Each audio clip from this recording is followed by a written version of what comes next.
Oke, halo teman-teman semua, terima kasih sudah hadir di agenda Paksa Bicara yang diinisiasi oleh kawan-kawan dari Paksa Bicara, Paksa Bicara semua ya ini ya. Jadi ini FYI, for information buat teman-teman semua, Paksa Bicara ini udah volume keempat. Sebelumnya kita udah memaksa bicara beberapa calon wali kota, terus yang di volume ketiganya itu kita memaksa bicara Kang Jenal, KGM, ya, Kang Jenal Mutakin, terus sekarang kita paksa bicara kali ini sebagai wali kota Bogor. Dan buat teman-teman yang ada di sini, kalau kalian punya unek-unek tentang Kota Bogor, kalian punya kritik kepada pemerintahan Kota Bogor, kalian punya masukan atau kalian punya ide atau gagasan atau apapun itu, amat sangat dipersilakan untuk dikemukakan di sini. Ini sebagai bukan pengganti lah ya, lebih mirip ke solusi alternatif lain.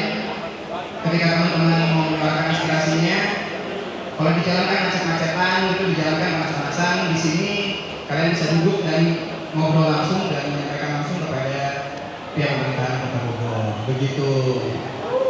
Jadi silakan dipersiapkan dulu pertanyaannya. Merapat ya teman-teman.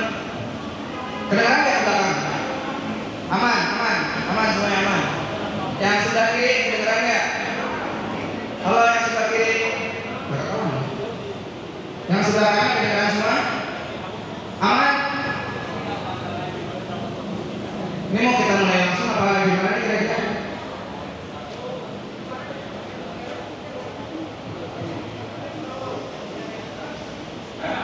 Pi, coba dong tanya Kang Deddy. Kenapa? Kang Deddy kalau sudah bisa dimulai. Oh gitu, maksudnya serius. Kita juga menyediakan makanan ringan buat teman-teman dari minuman. Nanti dibagiin oleh kawan-kawan dari panitia. Jadi silakan dinikmati karena ada yang menyumbang kepada kita untuk dijadikan kudapan ketika mendengarkan dan menyampaikan aspirasi. Kang Deddy sudah siap? Ya kita sambut Kang Deddy. Silakan.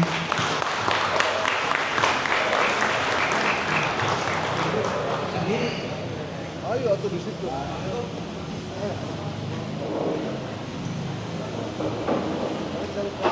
Ayo. Sendiri aja. Sendiri aja. Oh. Boleh. Itu dikasih space ya, soalnya buat orang bolak-balik gitu. Teman-teman, kalau yang mau bertanya, nanti di sebelah kanan saya ini ada mikrofon. Jadi langsung maju ke depan aja.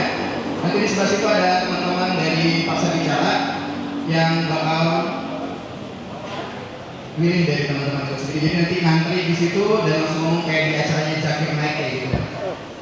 Jadi Paksa Bicara itu kita memaksa stakeholder di Kota Bogor dan memaksa pimpinan-pimpinan atau pemimpin Kota Bogor untuk bicara dan mendengarkan aspirasi masyarakat tanpa harus kita bakar-bakaran, tanpa harus kita ribut-ributan di jalan. Begitu Bang. Dan sekarang saya bersama Kang Deddy.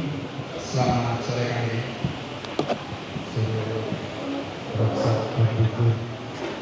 Kedengeran nggak suara Kang Deddy?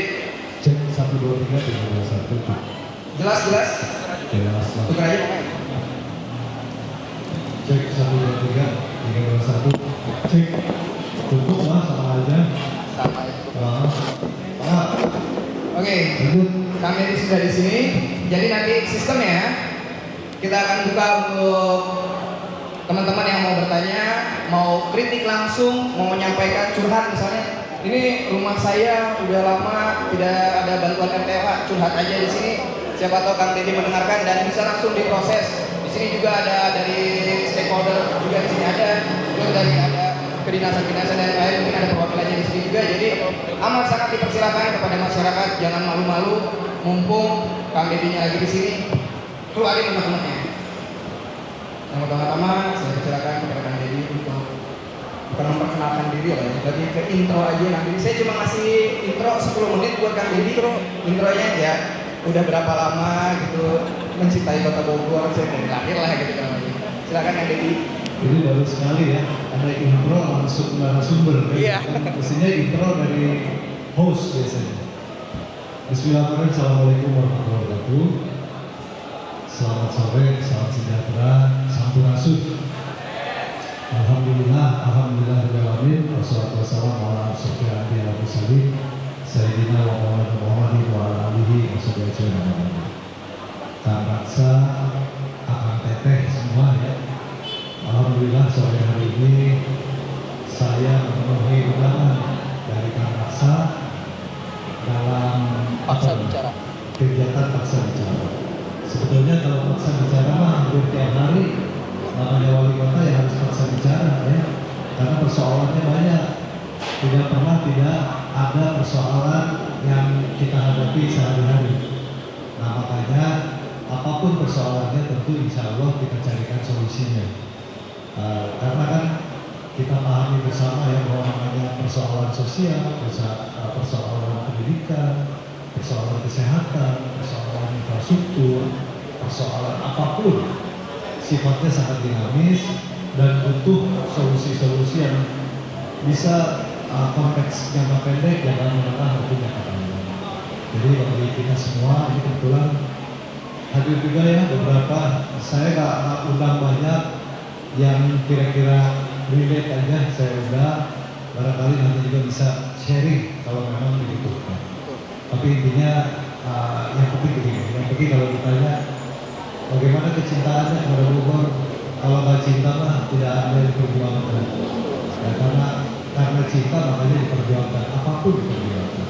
Ya, kalau kemudian masih banyak tuntutannya, insya Allah kalau ada waktu, kalau ada kesempatan, kalau ada anggaran, kalau ada apapun sumber daya, tentu kita perjuangkan. Tapi intinya apa yang kita laksanakan ini, kita lakukan ini semata-mata untuk kebaikan. Betul. Ya, itu saya pikir sudah 10 menit. Oh, udah 10 menit, oke ya, intronya sudah selesai. Jadi untuk di paksa bicara ini kita di paksa bicara ini lebih banyak, kalau sebisa mungkin yang lebih banyak bicara itu warga ya.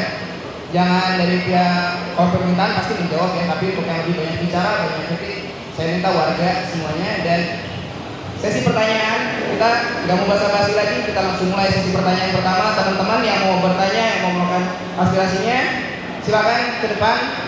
Ada? Silakan maju. Silakan. Saya memberikan 5 orang pertama ya. 5 orang dulu, 5 orang.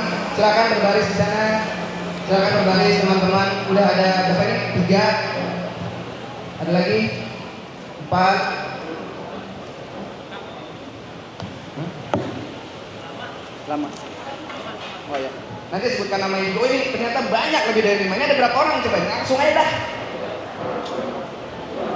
Ini juga nanti ada pertanyaan titipan yang di sosial media.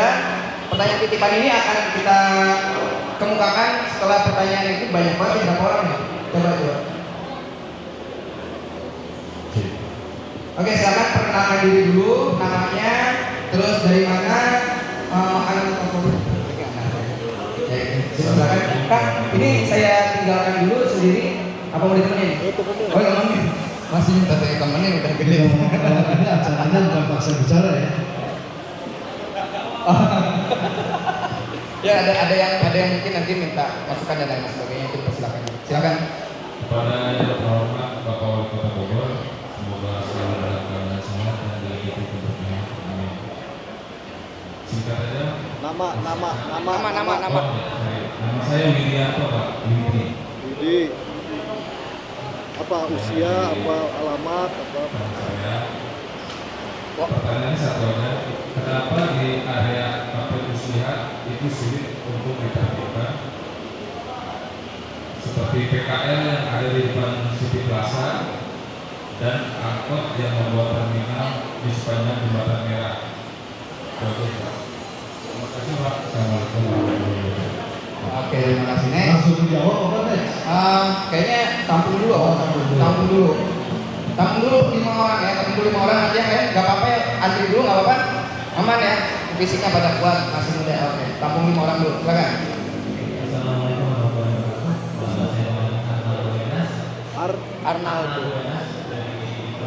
Arnaldo. Dari Bogor Utara. Tulis kok kan ganggu. Ini kaitannya ke program MDD. Kebetulan saya orang tua tanggapan Bapak terhadap kasus MBG yang lagi marak belakangan? Bogor pernah kena dan nggak ada kemungkinan pernah lagi. Pak. Nah, pertanyaannya, apakah pemantauan SPP MBG ini masyarakat bisa memantau SPP? Pengen buat dulunya. Sekolah bisa punya hak untuk menolak? Kopi gue tuh, kopi Pak. Apakah Pemkot Bogor punya fasilitas atau mekanisme untuk setidaknya mengawasi SPG yang bermasalah? Dan satu, sekedar usulan aja, ini masih terkait makanan di sekolahan di Kota Bogor. Kenapa nggak Pemkot Bogor mungkin lewat Masjid, Dinkes mengadakan edukasi tentang makanan yang bergizi atau makanan sehat sebagai bentuk preventif sekaligus proteksi anak-anak dari jajanan UPM. Ya, sekian itu aja. Tindakan preventif makan UPF. Tindakan preventif terhadap makanan UPF yang beredar. UPF tuh Ultra proses. oh iya, yang itu ya apa? Ya kayak snack dan lain-lain termasuk sosis juga. Assalamualaikum warahmatullahi wabarakatuh. Saya Ucok dari Kota Bogor. Oh, Ucok. Ucok. Bang Ucok. Oh, Ucok ya. Ada beberapa hal yang saya tanyakan Pak. Yang pertama, sekarang ini kita ini apa sih yang mendasari pembangunan ekonomian dari sisi politik ekonomi yang Bapak lakukan dalam waktu sekarang untuk ke depan? Dengan ekonomi sekarang dan ke depan. Yang kedua, sudah sampai ke mana sih intelijensi Kota Bogor, IQ orang Kota Bogor kan dari berapa? Rata-rata IQ Kota Bogor sekarang berapa intelijensinya tuh udah setinggi apa? Karena kalau saya lihat di dalam peradaban sekarang kita masuk ke era modern sekarang, ke era peradaban sekarang, kita perlu meningkatkan komunikasi anak-anak muda yang lebih memiliki IQ yang tinggi pasti. Nah, sebenarnya di Bogor itu berapa ya? Lulus SMP-nya, lulus SMA-nya, lulus universitasnya, apa benar? Di Bogor lebih tinggi lulus SMA atau SMP? Berapa jumlah mahasiswa orang Kota Bogor asli? Karena tiap tahun kalau saya perhatikan di tempat kosan di kampus-kampus, kalau tahun sudah berganti, itu mereka menjelang hari raya Idul Fitri terutama itu kampus semua kosong dan kemudian para mahasiswa tidak ada lagi tinggal di kontrakan. Artinya orang Bogor sekarang belum bisa memenuhi ruang-ruang kampus untuk mendapatkan intelektualitas dia. Dan dalam zaman modern kita butuh orang-orang dan anak-anak cerdas untuk membangun Kota Bogor. Nah kemudian sudah sampai jauh mana kita memperhatikan komunikasi anak-anak muda sekarang. Misalkan komunikasi ekonominya, komunikasi politiknya, komunikasi budayanya, komunikasi sosialnya untuk target perekonomian Kota Bogor. Saya sampai SMA, kenapa? Mau pindah pasar aja di pasar Bogor ke Sukasari, kita ribut. Kenapa? Saya melihat berarti ada kejomblangan sistem perekonomian kita yang harus segera kita benahi. Nah, kemudian yang lain satu lagi Pak, kenapa tiap tahun kita harus membereskan trotoar di jalan salah, kawasan tahun kemarin saya beresin sekarang beresin lagi. Ini apa sih? Nah kemudian kalau benahi pendidikan kita yang berjenjang menghasilkan anak-anak bersekolah SD, SMP, SMA dan setelah pasca sekolah tidak bisa bekerja. Kemudian targetkan koperasi untuk membangun Kota Bogor sebagai fondasi ekonomi Kota Bogor sehingga kita bisa bergotong royong membangun Kota Bogor. Oke, terima kasih itu saja. Masih. Terima kasih. Next. Oke, Assalamualaikum warahmatullahi wabarakatuh. Perkenalkan nama saya Omek. Saya perwakilan dari kita Sempurna. Apa? Eh, PKL Sempur. Saya menunggu pemain ini hampir 8 bulan kan. Ditahan pegang saya sampai sakit. Ulang-ulang segala macam udah numpuk di hati ini Pak. Nah, karena ini kan 2018 itu kan menginginkan agar sembentuk kata-kata rapi.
Bandung ini buat Pak Gubernur.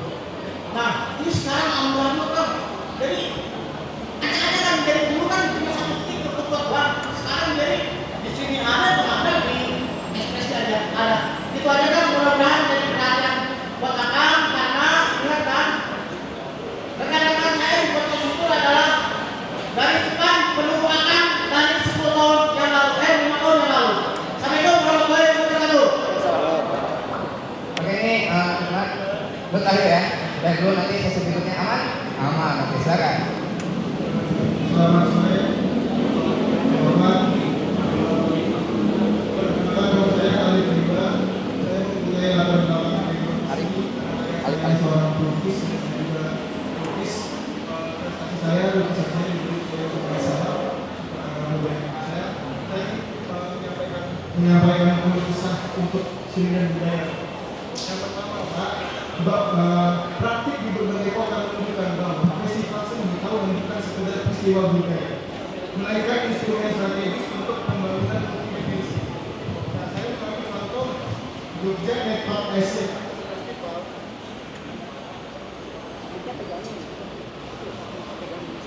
Jogja Network Asian Film Festival atau yang disebut JAF mampu menghadirkan lebih dari 180 film dari 25 negara, menarik ribuan pelaku industri kreatif dan dalam maupun luar negeri, serta membuka ruang jejaring lintas aktor melalui JAF Market yang diikuti peserta dari 15 negara. Sementara itu, contoh dari sisi seni rupa, Art Jog konsisten menjadi magnet kebudayaan nasional yang tidak hanya memfasilitasi seniman kontemporer, tetapi juga menggerakkan sektor UMKM, meningkatkan okupansi pariwisata, dan memperkuat citra Yogyakarta sebagai kota seni yang diperhitungkan secara internasional. Dari data tersebut, Pak, dapat dibaca bahwa festival seni tahunan mampu memberikan dampak ekonomi berupa peningkatan sirkulasi UMKM, investasi kreatif, dampak pariwisata, dan jumlah peningkatan kunjungan yang lama untuk wisatawan.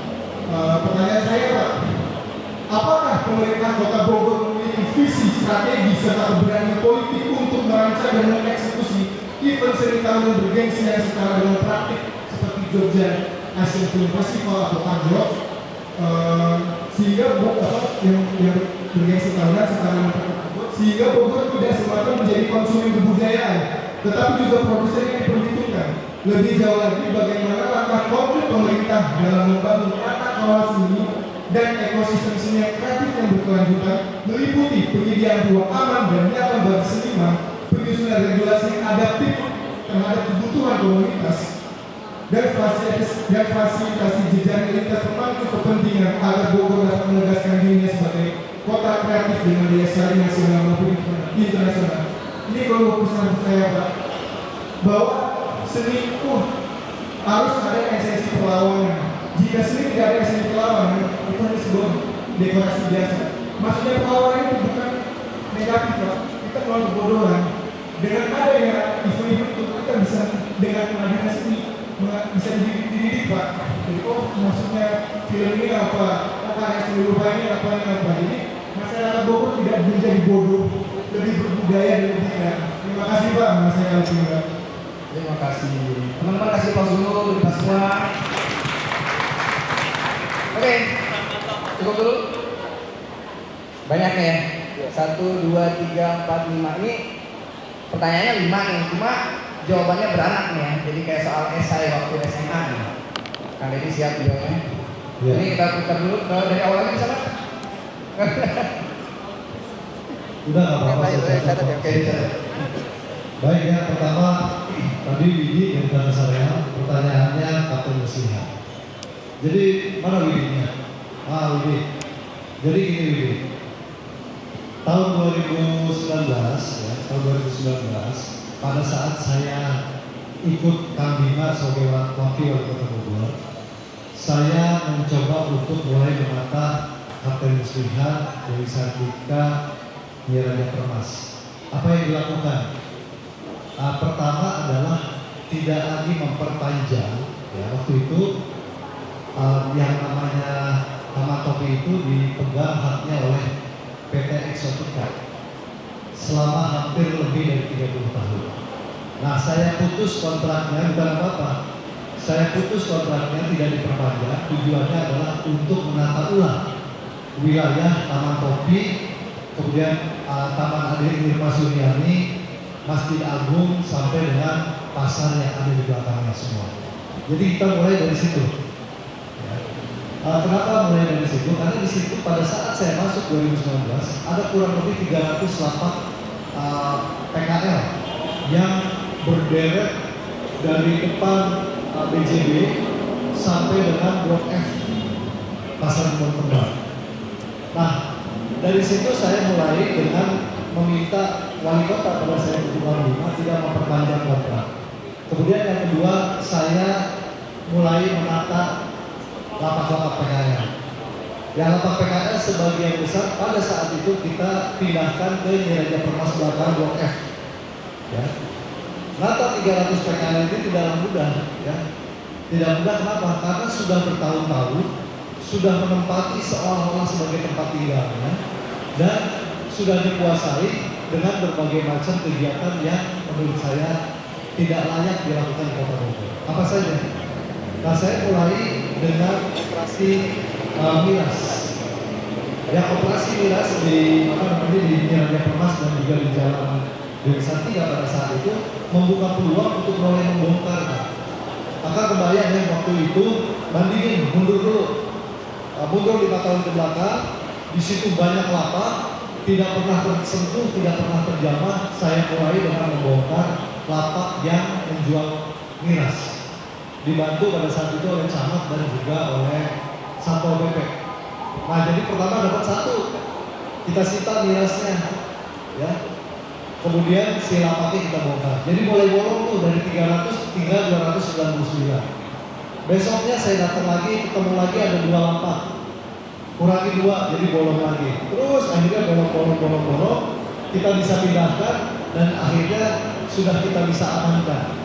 Nah, kemudian yang kedua mencari uang untuk bagaimana Taman Topi dan juga Taman Adik Irma Suryani kita jadikan sebagai tempat berkumpul warga yang representatif. Nah, ini tidaklah mudah kan, siapa namanya Widi ya? Kalau ini di sini aja, duduk daripada di sini. Punten Pak. Nanti satu-satu boleh di sini. Boleh man, biar ceramahnya. Ya.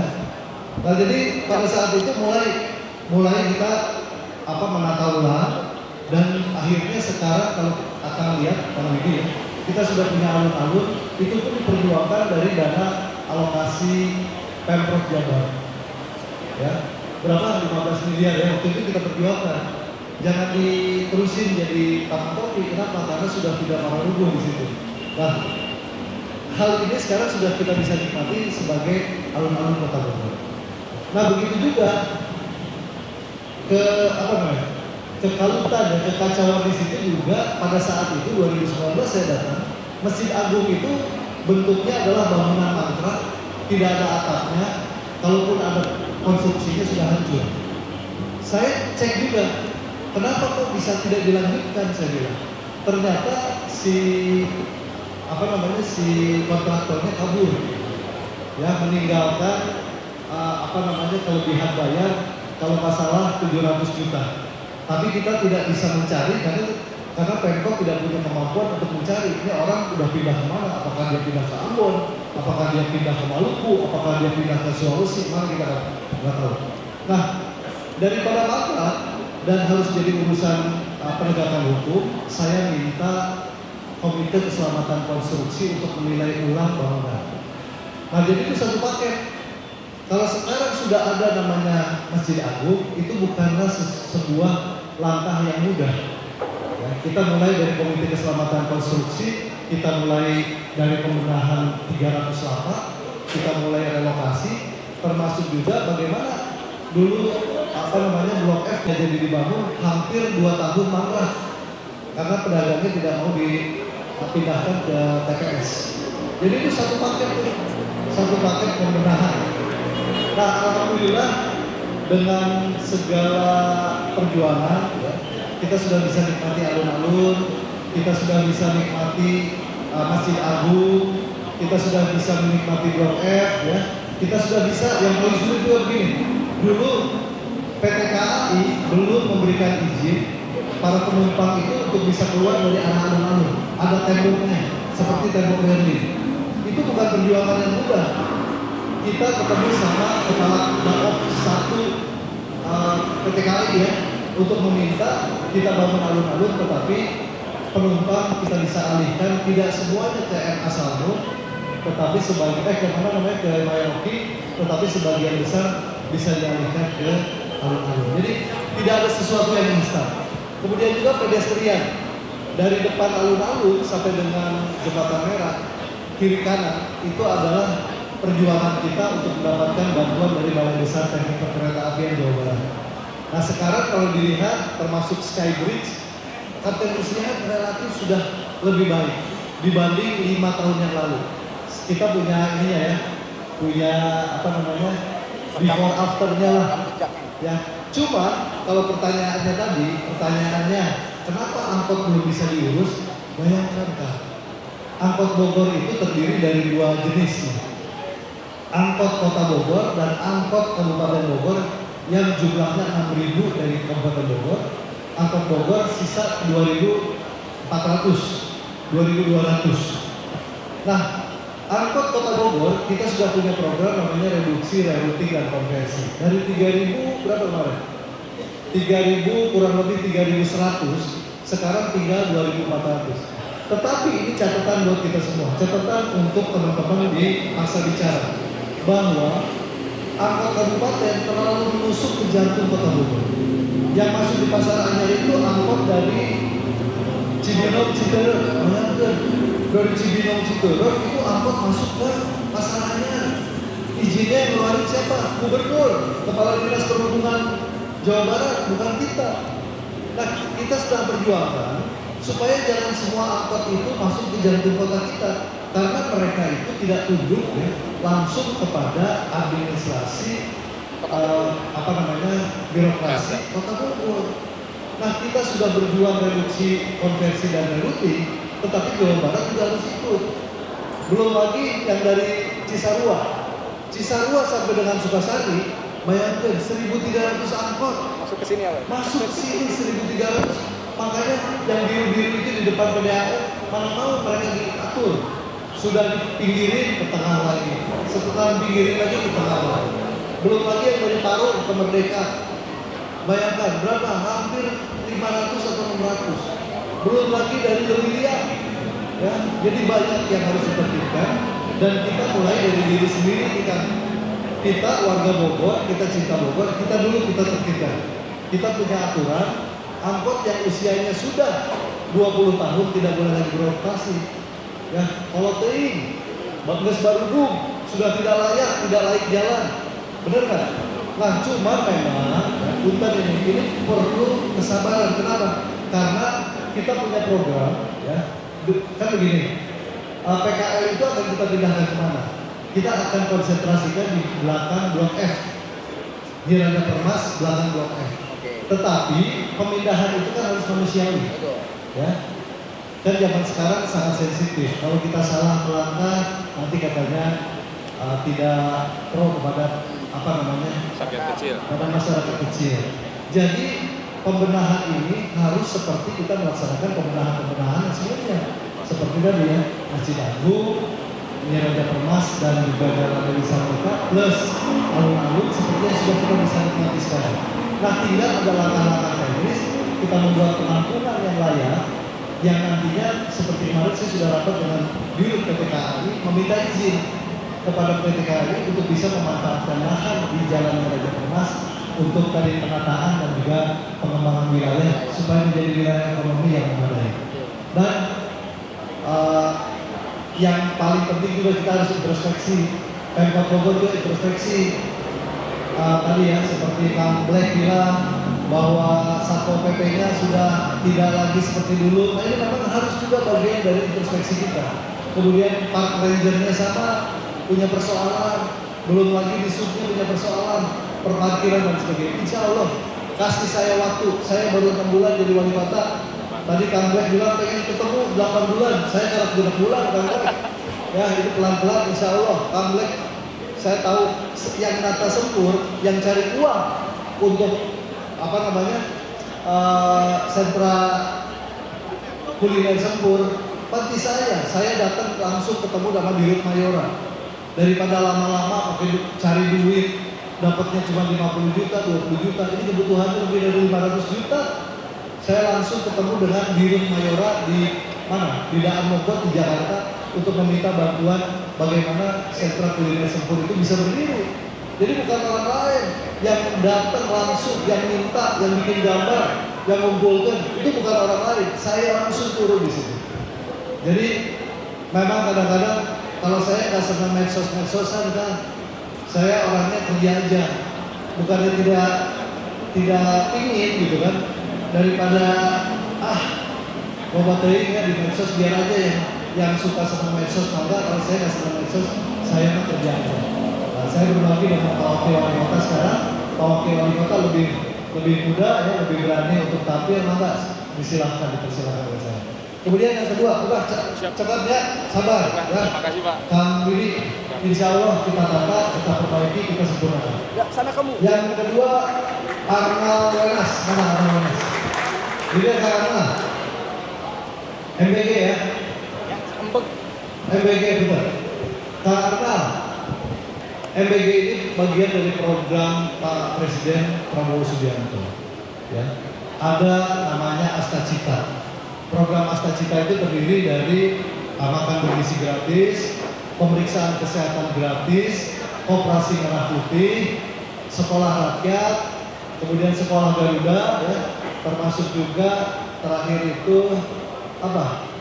Satu lagi, termasuk MBG, ya, termasuk MBG. Jadi kurang lebih ada 5 atau 6 program, ya, program strategisnya Pak Prabowo. Nah, kalau kita lihat konsepnya sangat bagus. Kenapa? Karena dari sini nyambung semua. Namanya pemberdayaan ekonomi rakyat. Jadi dibentuknya MBG ya, adalah untuk menggulirkan seluruh roda perekonomian yang mulainya bukan lagi dari konglomerat, bukan lagi dari pengusaha besar, tetapi yang namanya sayur, buah, kemudian telur, ya, kemudian juga daging, barangkali termasuk juga sembako, itu diberikan semacam peluang untuk mengisi dapur-dapur ini secara berjenjang dan akhirnya hasilnya baik. Tetapi kan program MBG ini baru berjalan kurang lebih 5 bulan.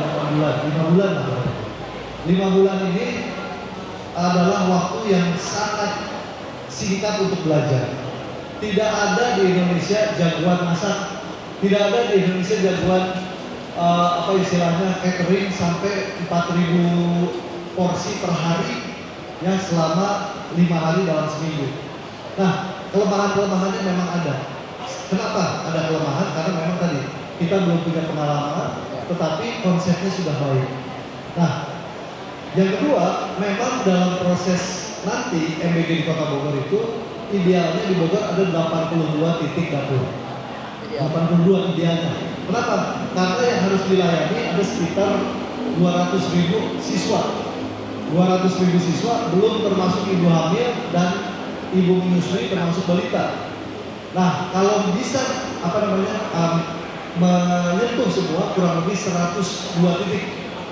102 titik. Tapi hari ini yang beroperasi baru 32 titik. Yang yang sudah berdiri 32 titik, yang sudah operasional sekitar 26 titik, baru 26 dari 82. Jadi belum semua sekolah siswa-siswi termasuk ibu hamil, menyusui dan anak balita itu tersentuh.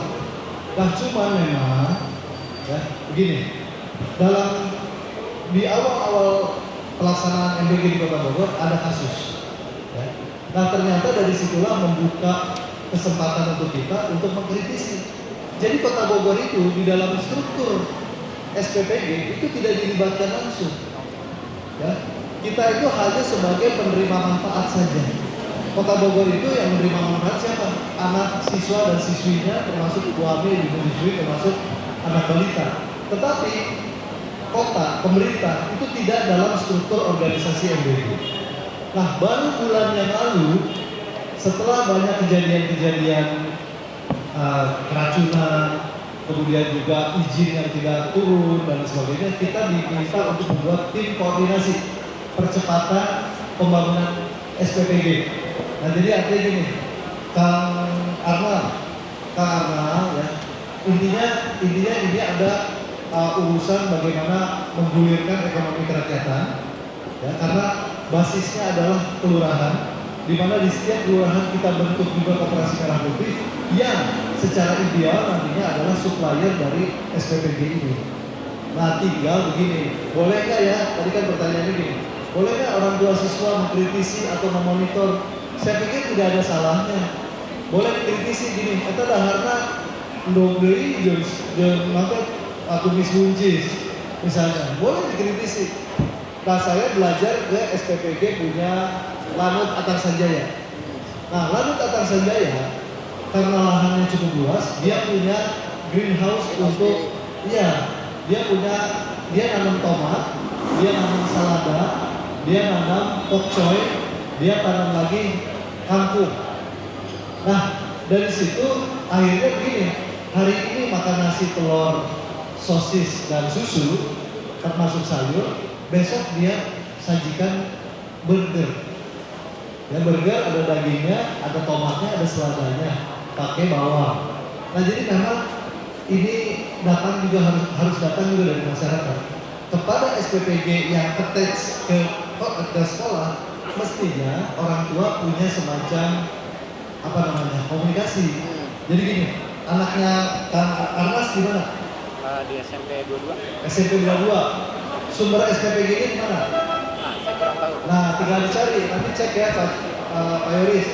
SMP 22 sumber SPPG ini di mana? Boleh bikin semacam pertemuan-pertemuan rutin untuk bukan hanya mengkritisi tapi memberikan saran, masukan dan pendapat.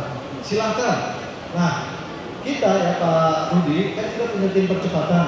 Nah, nanti stakeholders atau komite sekolah bisa dilibatkan dalam rapat-rapat supaya anak-anak nggak bosen.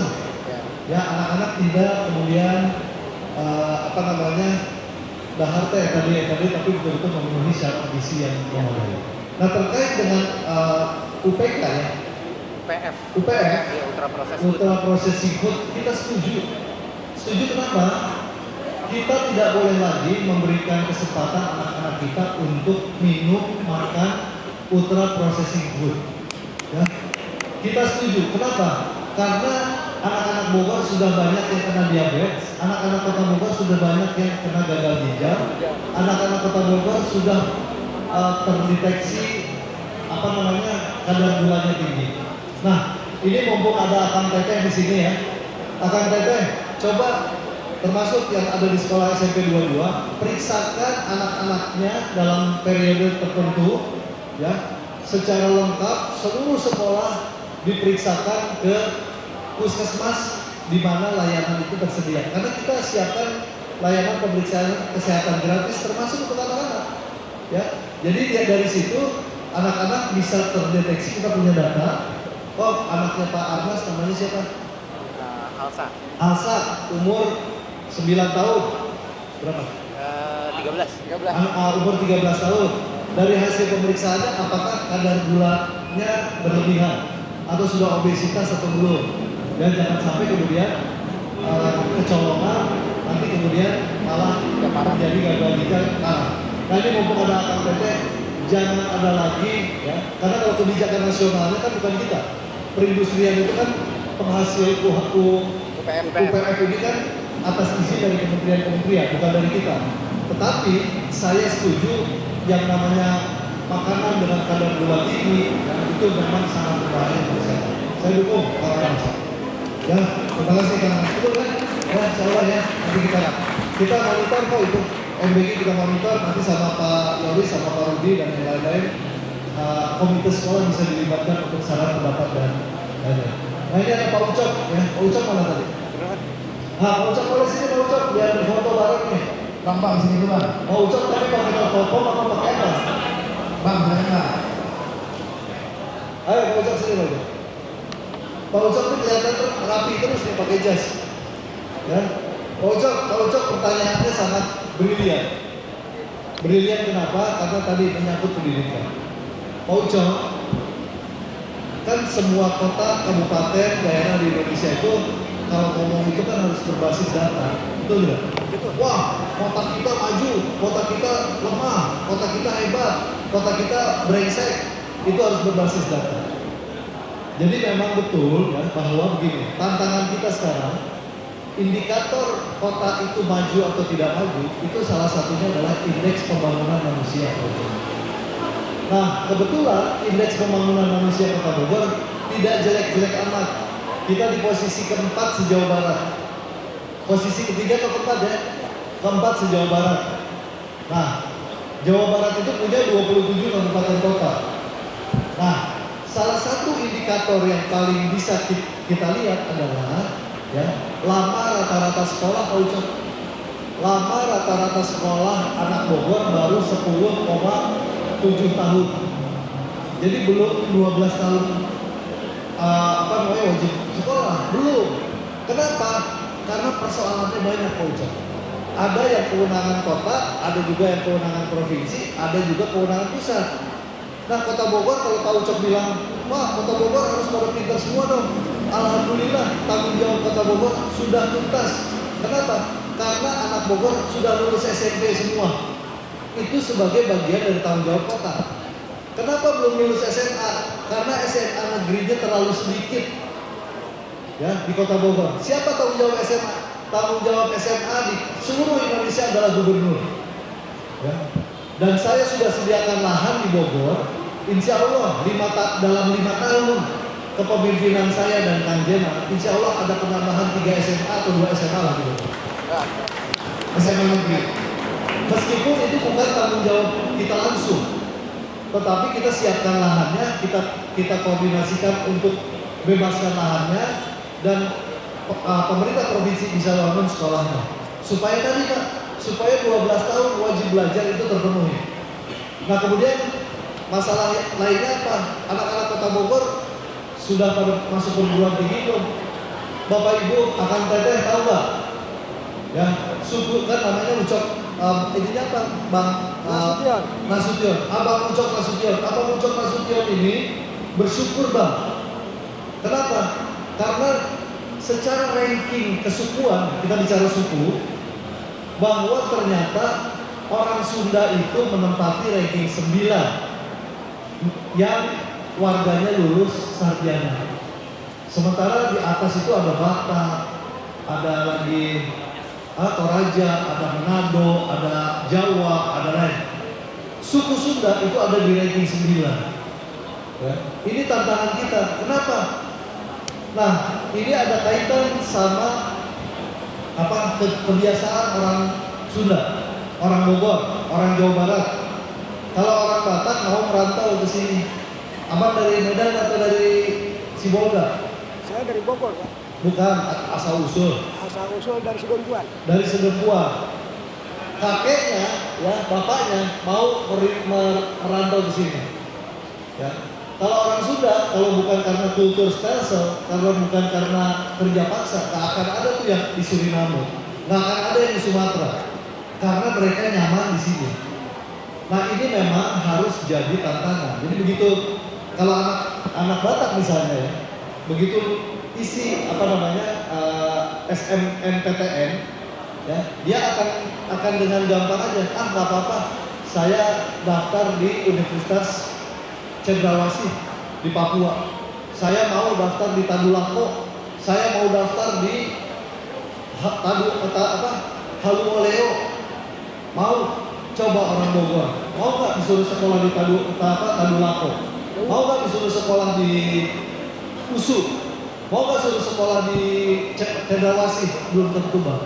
Belum tentu. Jadi memang ini ada tantangan dari kebiasaan kita, daya juang kita. Nah makanya kesempatan ada di mana-mana, tetapi kita tidak ambil. Kesempatan ada di mana-mana, tapi kita tidak punya network. Kalau orang Batak di Papua ada saudaranya, di Kalimantan ada saudaranya, di Sulawesi ada saudaranya. Tapi kadang-kadang kalau orang Bogor belum tentu, kalaupun ada saudaranya nggak mau bantu. Benar nggak? Saudaranya kesusahan belum tentu mau bantu. Ini tantangan kita. Ini yang harus kita beresin. Ya, jadi saya pernah ngalamin Kak, ya lagi jalan ke ke Lebak Pasar, Pak, saya lulus SMK Pak, belum dapat kerja nih. Udah berapa lama? Udah setahun lebih Pak. Ngelamar nggak? Ya belum sih. Ya udah siapin lamarannya, saya bilang. Akhirnya lamarannya disiapin. Saya suruh jemput tuh sama staf. Coba ambil tuh lamaran dan kopi ijazahnya. Dikasih ke saya cariin. Saya cariin melalui teman saya yang punya pabrik. Akhirnya dapat Bang di Gunung Putri. Saya suruh panggil nih Mas Kang Yoris. Kang Yoris panggil anaknya ketemu saya. Bilang hari Senin ketemu HRD di Gunung Putri. Panggil, Dek, hari Senin kamu menghadap sama HRD di Gunung Putri. Wah jauh amat Pak. Bayangin Gunung Putri aja disebut jauh, gimana mau ke Tandulako? Gimana mau ke Ambon? Gimana mau ke Australia? Gimana mau ke Eropa? Jadi memang ada tantangan di situ. Nah jadi kalau kita pertanyaan dari Kang Ucok tadi tentang IQ, kita ambil aja ya. Ambil data yang sudah diteliti oleh sebuah lembaga bahwa IQ orang Indonesia ada di 90 ya.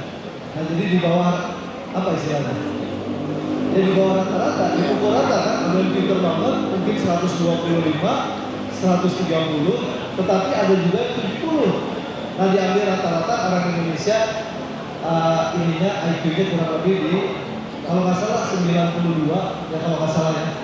Saya nggak hafal, nanti kalau akan punya data nanti di browsing kan berapa ininya, apa namanya IQ kita, IQ orang Indonesia, kurang lebih sama. Dan kemudian saya sudah membuka komunikasi Kang Ucok dengan rektor di Kota Bogor untuk memberikan juga karpet merah untuk anak-anak kita dapat beasiswa di perguruan tinggi yang ada di Kota Bogor. Insya Allah nanti kita lanjutkan dengan MOU ya, dengan MOU. Gitu, Kang Ucok. Ya, nanti sambung lagi yang lain sambil saya sama. Makasih Bang. Ya, kemudian Kang Black, sini Kang Black. Jangan jauh-jauh.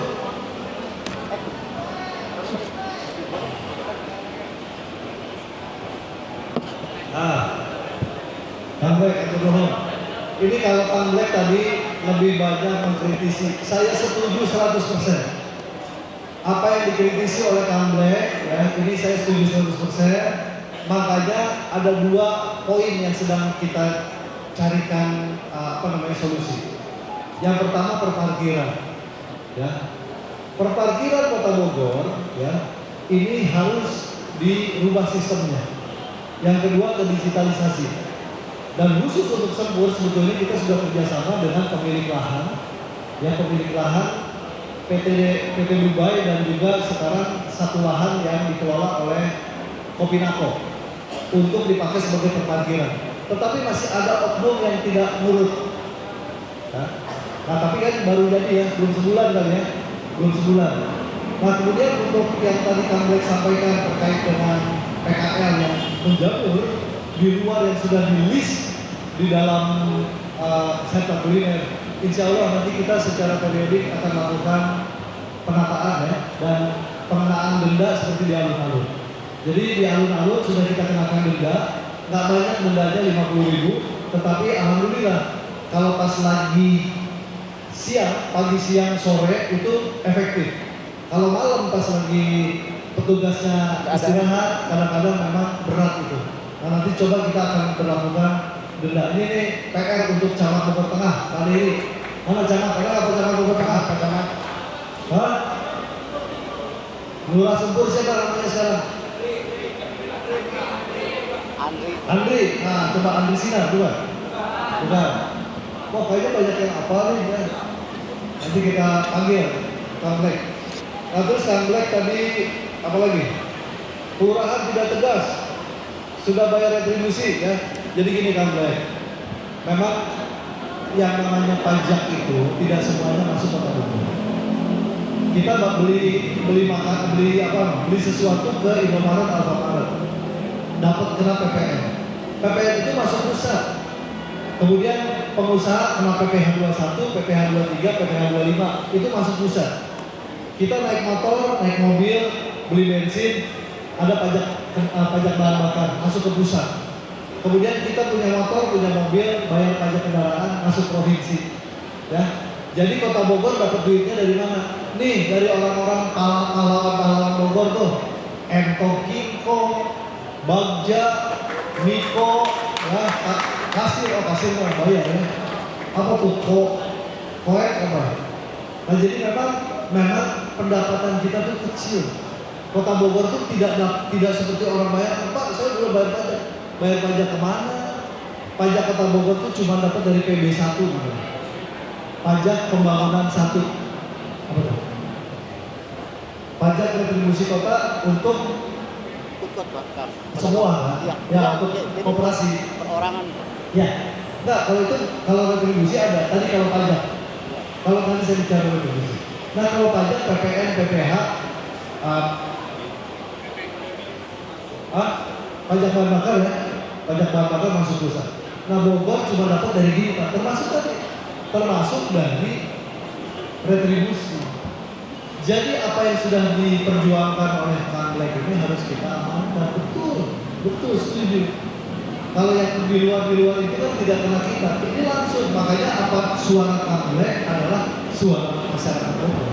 Jadi insya Allah Kang Black yang kasih saya waktu, ya, ini pembenahan di internal kita terutama ya, di Satpol PP, di Perkim, ya, kemudian juga di Disub untuk bisa menata Satpol lebih baik lagi. Ya. Coba Sama itu Pak, lapangan sekarang jadi tugas Pak Ranger kurang ini ya. Ya, Pak Ranger nanti kita coba ini ya. Termasuk insya Allah kita akan tutup dulu sempur untuk perbaikan lintasan. Nah, jadi kita akan tutup berapa lama? 4 bulan kalau nggak salah ya. Nah sampai kita perbaiki nanti sistemnya ya. Oke, Kartek, mau bisa. Terus terakhir Arif Rimba. Mana Arif? Kang Arif, nah ini seniman pelukis dari Kota Bogor. Tepuk tangan dulu untuk Kang Arif. Kok. Kang Arif. Masih nyala gak? Oke Pak. Masih ya. Kang Arif. Berapa persen kalau persen? Kang Arif. Diangkat. Alirannya? Keresahan saya ke abstrak sih Pak. Otodidak pelukis. Bentar Pak introduksi.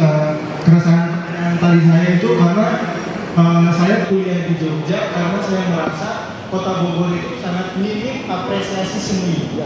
Makanya saya hijrah ke Kota Yogyakarta karena menurut saya ilmu seni itu di Jogja gitu. Nah ketika saya pulang ke Bogor lagi karena misalkan kerja di salah satu produksi house jaksa untuk YouTube, saya pengen ada niatan kayak bisa deh. Karena seniman-seniman Bogor itu banyak banget, banyak yang mendapatkan penghargaan, banyak yang punya, tapi tata kelola seni kita dan ekosistem seni kita sangat buruk. Nah, itu aja sih Pak. Terima kasih Pak. Kuliahnya diisi.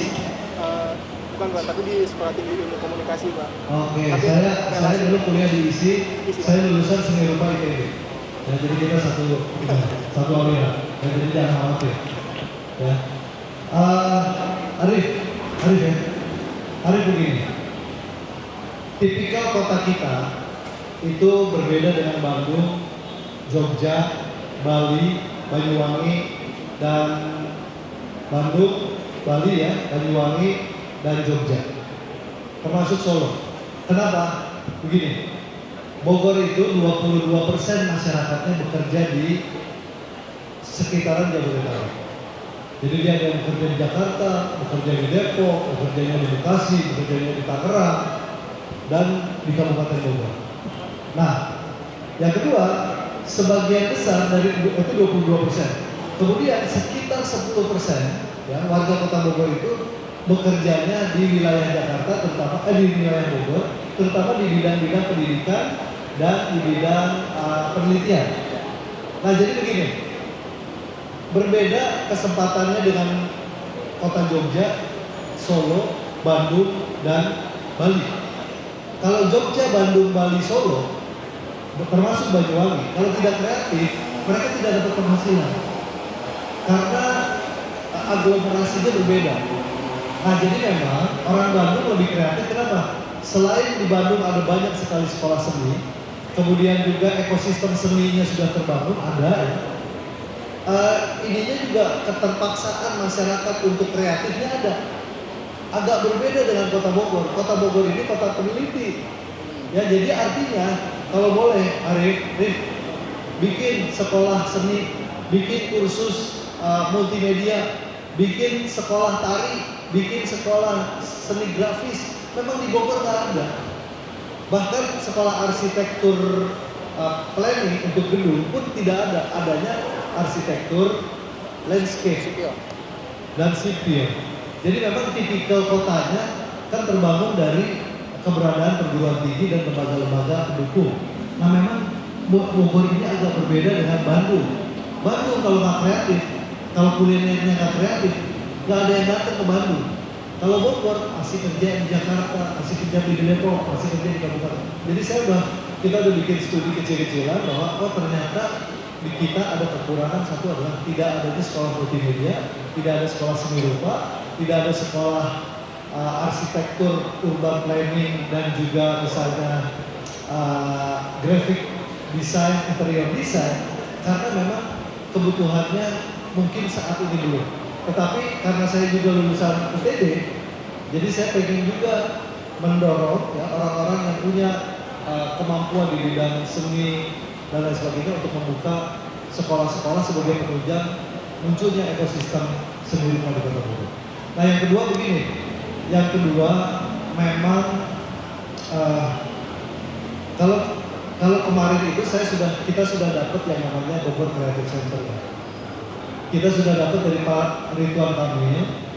Saya minta ke Pak Ridwan Kamil pada saat saya kampanye 2018. Saya Pak Bima, Pak Ridwan Kamil. Pak Ridwan Kamil, jangan dikaitkan dengan kasusnya ya.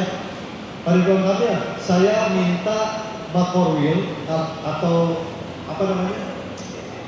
Bukan Busung BCC. Ini bukan saat dulu tuh apa namanya kalau daerah wilayahnya?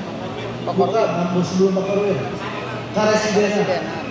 Saya sampaikan langsung begini, Kang Emil, Karesidenan Bogor, boleh nggak diserahkan ke Kota Bogor? Untuk apa? Untuk dibikin namanya Bogor Creative Center atau Pusat Seni Budaya Bogor. Waduh, kalau dikasih dihibahkan agak berat, karena itu aset strategis milik pemerintah provinsi.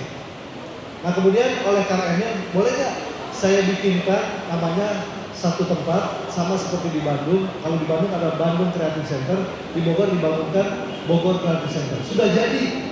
Ya 2022 kita berjuang, 2021 berjuang, 2022 dibangun, 2023 sudah jadi. Sudah dipakai ya kegiatan-kegiatan oleh anak-anak Bogor untuk Creative Center. Di tahun 2025 Pak Gubernur datang ke Bogor, KDM datang ke Bogor, ya. Kemudian beliau merubah fungsi dari Bogor Creative Center menjadi Samsat. Bogor Samsat Center ya. Jadi mohon maaf ya, kan kalau gubernur mah saya kagok gitu kan, meskipun sudah ngomong Pak ini Bogor Creative Center adalah prosesnya begini, sejarahnya begini. Tetapi beliau bilang, ya kebutuhannya kita cari duit, yang bisa cari duit Samsat. Akhirnya kita mengalah dan akhirnya dijadikan Samsat. Nah saya pikir kalau ada kritik-kritik dari masyarakat, mangga. Jadi kalau sudah selesai, bilang Pak Gubernur gini, Pak Gubernur, kalau Bogor Creative Center sudah selesai tugasnya untuk Samsat, tolong dikembalikan menjadi tempat anak-anak muda Kota Bogor yang kreatif untuk berkiprah kembali di situ. Ya, namun demikian, insya Allah saya sedang bikinkan persiapan untuk penggantinya. Penggantinya di mana? Di Kemeningadi.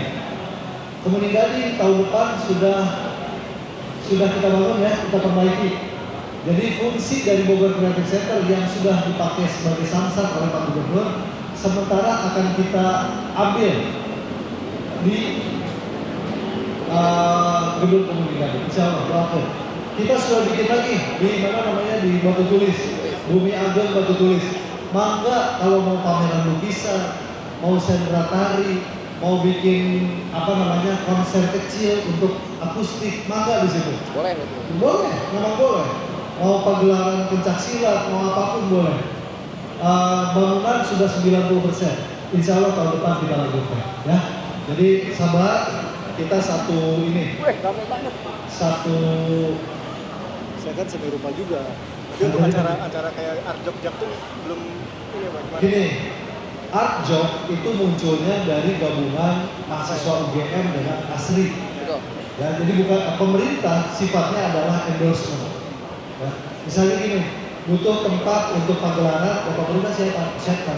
Tapi kalau akan mau bikin panitia dari masyarakat, dari pelaku seni langsung, maka kita insya Allah kita dukung karena ada kalender of event untuk kegiatan seni dan budaya. Insya Allah, dan cuma kan harus digaungkan terus. Ya, oke, ya. Terima kasih ya. Mudah-mudahan menjawab. Nah, antrian sudah semakin banyak. Antriannya panjang banget. Ya. Santai dulu. Ini ada titipan pertanyaan dari kawan-kawan di sosial media. Ini kurang lebih ada 3 pertanyaan kan? Ya. Yang pertama dari Hara Marhara, ini pernah ketemu ya sama si Hara. Hara bilang gini, titik pertanyaan follow up terkait pengelolaan sampah situ gede yang tidak tertangani. Waktu kunjungan beliau, Bapak ahlinya, ke danau beberapa waktu lalu, saya meminta agar DLH menambahkan situ gede sebagai spot penjemputan sampah masyarakat. Sampah masyarakat ini. Ya. Yang menjemputan sampah orang seperti itu. Tapi ini Pak, kendalanya adalah DLH katanya kerap ada tiang solar yang mana pengelolaan setempat tidak dapat menyanggupinya gitu. Jadi ketika konflik Kota Bogor beliau menilai bahwa ada tempat juga bahwa adanya tuntutan bayar. Jadi ketika disamperin katanya nggak ada bayaran. Cuma yang di lapangan ada seperti itu. Nah bisa baca. Saya lupa dari ini. Ini kalau lebih pertanyaan dari Hara Mahara 4 hari lalu sebenarnya. Oke, terima kasih. Akan teteh ya, insya Allah Kota Bogor akan punya namanya PSEL, pengelolaan sampah untuk energi listrik. Sedang dalam proses pembahasan tingkat tinggi karena uangnya perlu banyak. Nah, butuh kesabaran 1-2 tahun untuk bisa semua sampah yang ada di Bogor ini kita kirim ke instalasi PSEL namanya. Tapi saya masih butuh waktu kurang lebih 2 tahun, kasih kesempatan supaya sampah ini jangan cuma diguduk-gudukin aja, jangan cuma dikumpulin, tapi betul-betul sampah ini menjadi energi listrik. Nah, kita sudah masuk, alhamdulillah ya, Giri Marahara, alhamdulillah Kota Bogor masuk salah satu dari 33 daerah yang menjadi objek pembangunan PSEL. Ya, PSEL itu pembangkit listrik tenaga sampah atau seperti itu. Nah, persiapan-persiapan sudah dilakukan. Ya, kita sudah siapkan lahannya, kita sudah siapkan skema organisasinya, termasuk bagaimana penanganan pengangkutan dan sebagainya, sehingga bagi-bagi tugas dengan pusat ini jelas. Ya, kalau selama ini kan seolah-olah kita menanggung semua beban pengelolaan sampah, padahal sebagian besar sampah itu sisa makanan 42%, sisa sampah rumah tangga yang Bapak Ibu akan teteh makan, kemudian dikirim ke Garuda itu jumlahnya banyak sekali, hampir 42-43%. Nah, sementara sampah kedua yang terbesar adalah sampah pembungkus mie instan, mie instan. Yang ketiga, sampah apa lagi? Sampah sisa saset makanan anak-anak itu, termasuk kopi. Jadi akan teteh minum kopi, gaya minum kopi merek gitu kan, minum kopi merek gitu kan. Tapi sampahnya itu menjadi salah satu sampah terbanyak yang harus kita kelola dan itu tidak bisa termanfaatkan dengan baik. Nah makanya supaya ke depan tidak lagi menjadi masalah, harus ada pemecahan masalah yang tuntas dengan PSEL. Nah untuk jangka pendek, Giri nanti saya coba ya cek ya berapa biaya solarnya. Memang ngangkut itu kan butuh solar. Betul. Kalau anggaran kita kan terbatas ya, truk itu 1 lit cuma 1 lit ya sehari ya. 1 truk itu 1 lit karena uangnya terbatas. Nah nanti untuk Giri kita coba insenerator dari IPB ya, yang baru yang kemarin ya. Jadi insenerator nanti kita carikan karena kemarin saya juga sudah ketemu dengan produsennya. Nanti kita coba percepat karena butuh uang sekitar 150 juta. Oke, lanjut. Oke, Giri. ada lagi nih. Ini ada tapi di Google Drive Pak, cuma pertanyaannya ada kayaknya nanti saya kirim ke Bapak aja langsung apa ya gitu ya. Cuma ini nggak ada yang Google Drive kan ada ya? Ada Google Drive. Gak usah. Karena Nanti di WA aja di di WA. Nah ini ada dari Fatar Rizky YM. Fatar Rizky itu ada tiga. Jadi Fatar itu bilang ini masalah isu lingkungan kan. Isu lingkungan nitip tolong di up katanya. Upaya apa yang dilakukan oleh Pemkot untuk mengkonversi atau mereduksi karbon monoksida yang dihasilkan oleh kendaraan luar daerah yang menghiasi jalanan setiap weekend. Kota Bogor ini dikenal sebagai kota pariwisata berbasis Horeca. Langkah konkret apa yang sudah dilakukan Pemkot untuk menjaga kualitas lingkungan Kota Bogor baik secara udara dan air sebagai hulu dari dua sungai besar yaitu Ciliwung dan Cisadane? Iya, terima kasih. Siapa namanya? Namanya Fatar Rizky. Fata, apa kabar Fata? Ya yang pasti begini, yang pasti Sungai Ciliwung dan Cisadane adalah sumber kehidupan masyarakat Kota Bogor. Kenapa? Karena Sungai Cisadane hampir 85% kita jadikan sebagai sumber air baku masyarakat Kota Bogor. Ya, PDAM. Jadi jangan merutak ke Ciliwung dan Cisadane. Kenapa? Karena Sungai Ciliwung Cisadane itulah yang kemudian disedot, yang diolah di dekeng, di genteng, ya, untuk kemudian dijadikan sumber air baku. Jadi warga Bogor yang merasa melihat ya orang buang sampah ke sungai itu boleh protes. Kenapa? Karena itu yang kita pakai. Kita tuh paling total 95% sumbernya adalah dari dua sungai ini. 80% dari Sungai Cisadane, 10% lebih itu dari Sungai Ciliwung. Nah, jadi memang ini perlu kesadaran kolektif, perlu semua warga ini menjaga kelestarian lingkungan. Nah, gimana caranya? Nah, masing-masing kan kita sudah punya, di Bogor itu kurang lebih kita sudah punya 300 bank sampah. Kemudian kita sudah punya hampir 20 lebih TPS 3R. Nah, ternyata masih kurang. Bagi mereka yang peduli kepada lingkungan, jangan cuma bertopang dagu. Langsung bikin bank sampah, langsung bikin TPS 3R, supaya tadi beban pembuangan sampah ke sungai itu bisa kita eliminir, kita bisa kurangi. Nah, untuk konsep Green City ke depan perlu sebuah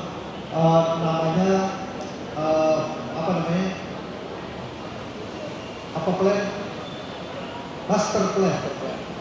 Nah, kita punya master plan Kota Bogor 2045. Master plan Bogor 2045 ini adalah bagaimana pemerintah, bukan hanya pemerintah Kota Bogor, termasuk pemerintah pusat, itu effortnya atau energinya dioptimalisasikan untuk pembangunan yang namanya transportasi publik. Nah, ini Akang Teteh ya, Akang Teteh. Nih, penting ya. Kenapa? Karena kita harus beralih ke transportasi publik di kemudian hari. Nah, saya mau cerita kenapa kok lingkungan kita ini cedera. Lingkungan kita ini kualitas udaranya sangat jelek. Hari ini kita nyalakan lampu, tahu nggak? Nyala lampu ini, ada yang tahu nggak? Saya kasih 100.000. Dari mana sumber listrik Kota Bogor? Ada yang tahu nggak? Dari mana sumber listrik Kota Bogor? 100.000 nih. 100.000. Ayo. Jangan di ini. Bukan buat bapak-bapak. Ya, itu dari PLTU Suralaya, nanti 100.000 tuh kan gitu tuh. Ya, dari PLTU Suralaya. Nah, pertanyaan berikutnya, berapa kebutuhan kita?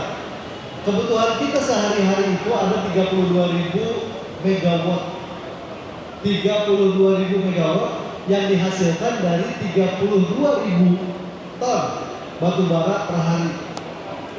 Nah, per hari itu sama dengan 7 vessel, 7 kapal.